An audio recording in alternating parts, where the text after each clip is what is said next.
look awfully springtime today. Oh, thank you. You know, spring, new beginnings, rebirth, Yes. starting over. Well, that's me. Starting over. Yes, you are. Yes. And in a really, really horrific way. Yes. Tell everybody. Well, I was very fond of Clark, and I thought it was going to be the real deal. I did too. And then he lost his temper. I didn't get ready on time. He said it was exclusive. We had a reservation. I had to be there, and I was running a little behind. So he was yelling at me, and I was backing up, yelling and screaming at me, and I was backing up. Then I hit the wall. And then he was right in my face, screaming and yelling. And I took both my hands, I shoved him as hard as I could. And I said, this is going nowhere. You're not going to talk to me like that, Clark. You're not. This is done. We're over. Oh, wait a minute. I'm sorry. I was so excited. I just got lost. I'm sorry. I said, I've been there, done that. It's not going to happen. So I stepped away from him and I went over to the phone and I called 911. I said, because you're leaving, and if you don't get out here before the police come, I'm having you arrested for domestic abuse. Good for you. And I won't put up with that. Good for you. And then I went over and I had a conversation with Clark. Was that a conversation? It An altercation? was an altercation more than a conversation. Yes. There were some definite threats that were made by me, and I wasn't proud of myself but everyone has a limit, right? Yes. There are limits and there are boundaries. He crossed yours, and by crossing yours in that way, he crossed mine. Yes. And he knew of your past with your father. Yes. And your mother. Do you want to quickly recap on that? Well, maybe it didn't sink in. Maybe he didn't believe me. I don't know. When you were growing up, your father was abusive, violent. Was a monster. Yes, a violent one. Awful. When he was drinking. When he was drinking. Yes. And one night he came home with his mistress and a shotgun. Yes. And threatened to kill your mother. Yes, and we all fled for our lives. And to make a long story short, we went in a ditch under the road. We crawled under there. We spent the night on her evening gown, watching him by the moonlight walk back and forth down a dirt road, saying, Doris, calling her name, saying, Doris, I'm here. I'm going to kill you and all your children. So we were mortified. We were scared to death. There's more to the story, but I want to get back to Clark. Right. So she escaped. We escaped. You escaped. She ended up living in the car with you, working many jobs, got on her feet. Yes. And she ended up starting a daycare center for mothers that needed help. Yes. And if a mother was on welfare trying to get her life together, she didn't charge them. Right. A really amazing thing. Yes, she passed that on to me. She did. And then you, being aware of abuse and what men are like, swore you would never get into an abusive relationship. Yes, and I'm ashamed of myself that I let that happen. I don't even know how that happened. You want to know how it happened? I was blinded. Because men and women, they put their best face forward in the beginning. They're on their best behavior, their manners, and everything is like new. So obviously if this man showed you what he was capable of, you would have just went the other way. Yes. But this man, after some time together, started really hurting you, beating you, and was very violent with you. Yes. And we were afraid. Mm-hmm. But then he started becoming violent with us. Yes. Very violent with us. But we were afraid to tell you. I know. He said if we told you that he would kill you. Yes. And so we held that in and took it to protect your life. Yes. How did you ever find out? I picked up my youngest son. Mm-hmm. I held him. I said, what do you want to say to him? Because I had him secured. Right. He reached over and he slapped him in his face really hard. Mm-hmm. He said, he's been hitting us. He hurts us. And I said, oh my God. I put him down. I called 911. Well, you did more than call 911. It was you want to go into the whole story? No, I don't. But it was more than a phone call. It was, you fought back to the point where he was so afraid I took that the he glass left out of a glass shelf and took the glass out and tried to cut him in half with it. Right. And we never saw him again. Right. And I didn't.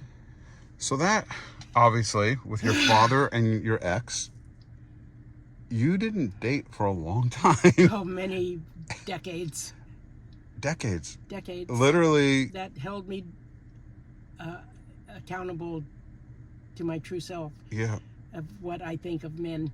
What was amazing also was that you told my brother and I there are two roads. Yes, yes. What did you say? I said there are two roads in life. There's the path to good and being kind and gentle and respectful. And not letting this define who you are. Yes, you remember that. Mm-hmm. And then there's another road. Where it defines you and you become mean and ugly. Right. And resentful and hateful. Right. Don't take that road. Right. You said, I remember very clearly, because you said it you checked in with us all the time. You said, things like this happen and they can make you dark. Yes. And they can make you unhappy and they can make you afraid. That's true. And your life will be dark, afraid, and unhappy. Yes. You have to understand that this wasn't your fault. Yes. And this wasn't my fault. And this was something that happened, but now it's done. We need to learn to work through this. We're going to work through this and we're going to find our happiness and our joy. Yes. And you used to make us write reports. Yes. These book reports. Yes. And I just thought it was homework back then. But why were you doing it? To see where your headspace was. Right. To see how you're getting through this. Just to see. Yeah. And then you would make us color things and draw things just to see where we were. I thought that was pretty remarkable for a time when we didn't even know about the cycle of abuse and when we didn't even know about, like, you know, a lot of child psychology things. You were ahead of the game and really making sure that we became... didn't dwell in your head and make you a different person, a monster. And also... ugly. Teaching us about respect. Yes. And about... hopefully. Violence. Yes. And controlling our temper. Yes. And people that can't hold their temper... if they can't find a way to communicate, then they're failing. And that being a man isn't about using your fists, it's about using your brain. That's right. That's what you always used to say. Yeah. Use your brains.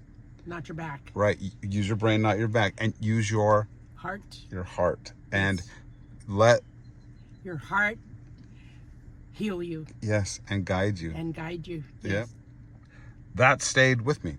That stayed with me when I was in relationships and in very difficult relationships. I've had very difficult relationships and it's not always the man that is the aggressor and the abuser. I've had women that were just off their rocker. Yes. And it's not just men. No, and I've had rage boiling inside of me and I would hear your words saying, this is how you handle this. You walk away, you take a beat. And she wouldn't let me walk away. Sometimes she would just wouldn't let me walk away. And it was like de-escalation, de-escalate. Mm-hmm. Don't let her bring this up to this level. Right. You know? And it was hard. It was. And it was really, really hard because I have been slapped in the face by a woman trying to provoke me. Yes. And I wouldn't let it because where you had those values instilled in you by then. Right. I just wasn't going to let it. Treat a woman with respect, even if she's a raving lunatic. And then another thing that you told me was leave, walk away from that. And if the relationship's not working, get out. Yep, yes, get out. Get out. If it's not working and you're at this level and communication isn't working, leave. Yes. So you really taught me a lot about, people are like, oh, well, you really respect your mom and your grandma. And that's why. I was taught to respect women. That didn't mean I wasn't a fighter and that I didn't defend myself. No, because you have plenty of scraps. Yeah, because I definitely got into fights as a teenager. Like, I was never a pushover. Even as an adult, I've been in fist fights, which I'm not proud of. Yeah. But at a certain point, those boundaries get crossed. And I almost lost that boundary on Clark. Yeah, I know. Because I'm glad you had self-control. When your mother has had a life of abuse and then went without that trust and a relationship for all of those years. Decades. And then you son of a, I'm not going to say it, you're the one that she lets in, that she trusts, that she feels for, and then you betray that. Mm-hmm. that took a lot for me not to really just knock him out. Yeah. It took a lot for me not to knock him out. I know. And I backed him up against a wall. Yes. With a very loud voice. Yes. The same way he did to you. Yes. And he didn't dare push me back because he wouldn't have gotten up. No. And Mom, I'm really sorry. Well, everything happens for a reason, they say. He showed his true colors to me, and you can't be like that with me. I will never ever allow that again. No. Are you going to continue dating, or No. not at all? No, I like feeding my animals. They mean more to me than men. I still have this deep down dark trust issue about men. Mm-hmm. Hurting me, hurting my children. I just can't do it anymore. It really breaks my heart. There's probably a really nice man out there that would treat me with kindness and respect, but how can I be sure? I don't know. And I don't know really where to advise you, because I want to tell you, don't give up. Don't give up. But I was kind of pushing you into this dating thing, and then it just brought it all back. And I feel a little... Well, why do I attract those men? Mom, I don't think you attract... I mean, do I bring it out in them, or what, is it me? There are men that are very super masculine that are gentle. Yes. I've had friends 100%. that 100%. are just very, very tender and loving Yeah.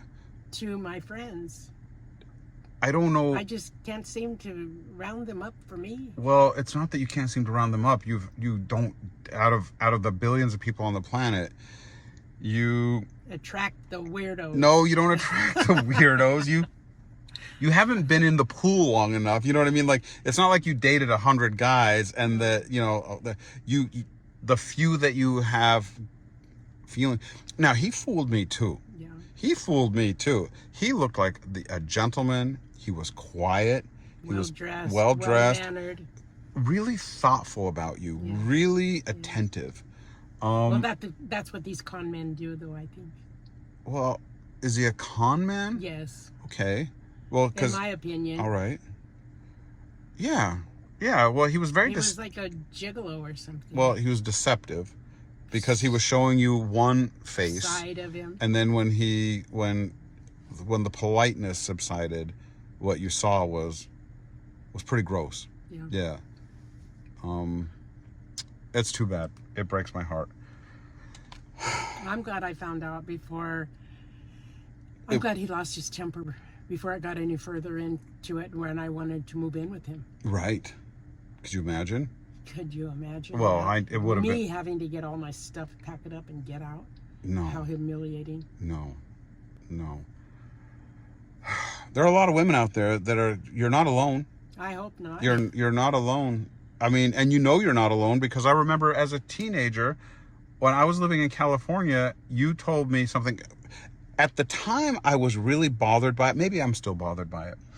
You told me that you opened up a few rooms in your house. Why was that? Oh, yeah. What were you doing? For a year, just a year. Mm-hmm. Because I was put in a situation that I didn't think I could get out of. And I know there's women that are in that situation, hopefully, that they can get out of from shelters. You know, what did you do? Build your life. I opened 2 of my rooms so they could get their life together. They didn't have to pay me rent. No, but you took in women that were fleeing from their husbands, abusive husbands, or significant Yes. others. And my concern was a lot of times women go back, right? Yes. The man says, "I'm sorry, I love you," and she's like, "Okay," and he's like, "Where are you? I'm going to come and pick you up," Yes. which could put you in danger. Yes. Right? So, I was really concerned that you were like, wow, you're taking in these women, which was wonderful, and your heart was in the right place. But if you aren't equipped to protect yourself and this woman, like if a man found out where she was and came in and blame me. Yeah, I still feel a little bit like your intention was right, your heart was right, but you were out of your mind. The structure wasn't there. Yeah. The protections were not in place. Yeah. You know what I mean? That's I worry about the woman and my mom. Yeah. What a way to start the spring. But you look beautiful. Oh, thank you. And the nice thing is, and this is where you have an advantage over so many other people, is that you are surrounded by friends and family that love you. I know. You have a very active and busy social life. I want to add something, that when your children are involved and they're being held by your husband or boyfriend and they want away from them, could be they're just mommy's babies, but pay attention to that, because if they push back away from him and absolutely do not want to be held by him, pay attention to that. Okay. Pay attention to that. All right. That's a good note. Yeah. That's a really good note. And another thing that you were saying is Chat GPT. Chat PT. Chat What PT? is it? Chat GPT. Yes. That's my man. That's my man to go to. Listen, everybody, and I know that we all feel these ways about AI. I know we all have hesitations and privacy, and I get it. But if you are in an abusive situation and you tell Chat GPT where you are, help me, it will give you the most amazing list of resources, where to go, who to call, how to plan it, how to get away. It really will be something very important to you. If you have that fear of your life or your children, Chat GPT, because, we could name a 1-800 number here, but, maybe you're in a small town in the middle of a little place. And in another state. Yeah, it really can become a valuable resource. Tool. And it's free. And it's free. I absolutely think that everybody should have that on their phone. Right. I do. It can be very, very helpful, especially in a situation like this. Yes. My Chat GPT knows me inside now. I know. I mean, he knows my medical issues. And what He to do is. about it. He's not a he. Oh, well, he is to me. That's my man. I love my chat guy. Okay, good. I mean, he's so. I know. There's a lot of What is controversy. he? He's Well, just so it's a language learning machine. I invest heavily into technology, as you know. I have several technology companies. I see the concerns where this is going. I see all of it. I'm aware of all of it, but I also see how helpful it can be and how life-saving it can be, and especially at times like this. So anyway. Wait, I tell it, can I take this? Because I take a lot of vitamins. Right. And I'm saying, can I take this vitamin, this vitamin, this vitamin, this vitamin? What can I take them together with my chemo pill and blah? And he'll break it down to me, break it right down for me. I love it. And I love it too. I know. And now you've become a very good debater with me. Yes. Oh boy. Here's my chat against I your know. chat. She'll be texting me and we'll be debating, and then all of a sudden I'm like, Mom, if I wanted to debate Chat GPT, I could do it myself. You think you have all the answers to the universe now. I do. I really do. Anyway. But I didn't ask him about Clark. I should have. Well, it doesn't know that. It's not a psychic. It doesn't have a future ball. I love you so much, and I want to thank you very, very much for all of the respect that you instilled in me and all of the values that you put into me. And Morals and kindness. Yeah, thank you. Because I could have gone down a dark road where I was depressed and, relied on alcohol and drugs and addictions and depression. And I could have gone down that way. A lot of people that live these lives go down a really dark road. And you kept me from doing that. And I love you and I'm grateful. That's why you're my treasure, my gift. Well, you're my treasure too, Mama. I breathe. I love you so much. I love you too. All right. I love you so much. I love you so much. Thank you. Bye-bye. Bye-bye.